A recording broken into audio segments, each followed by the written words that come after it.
Today is my motivational ক্লাসের motivational line হলো, আমাদের ভারতবর্ষে যদি সব জিনিসের মধ্যে ট্যাক্স লাগে, ইনকাম ট্যাক্স, সেল ট্যাক্স, তাহলে আমাদের নন অর্গানাইজেশন সেক্টরে কেন, এনজিওর মধ্যে কেন ট্যাক্স নাই, বা এনজিওর কোনো দিন আরটিও বা এনজিওর এগেনস্টে কেন আরটিআই মারা যায় না, বা এনজিওর মধ্যে কোনো দিন কেন অডিট হয় না।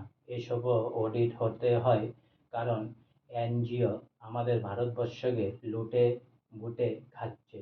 কারণ এনজিওর মধ্যে এরকম একটা রুল আনতে হয় যাতে এনজিওর মানুষরাও যাতে কারাপশন না করতে পারে, তাই এনজিওরও আরটিআই মারার বিল পাস করতে হয় সংসদে। আর এনজিওর এগেনস্টেও অডিট করা আর সেল ট্যাক্স, ইনকাম ট্যাক্স চালু করার দরকার আছে। আজকে আমার মোটিভেশনাল ক্লাসের মোটিভেশনাল লাইন এখানেই সমাপ্ত হলো। অনেক অনেক সাবস্ক্রাইব করুন, অনেক অনেক লাইক করুন, অনেক অনেক ভালো থাকুন, অনেক অনেক সুস্থ থাকুন, অনেক অনেক আনন্দে থাকুন, অনেক অনেক হেল্প করুন। আর সঙ্গে বলুন জয় হিন্দ, জয় ভারত, বন্দে মাতরম, জয় শ্রীরাম, জয় হোক।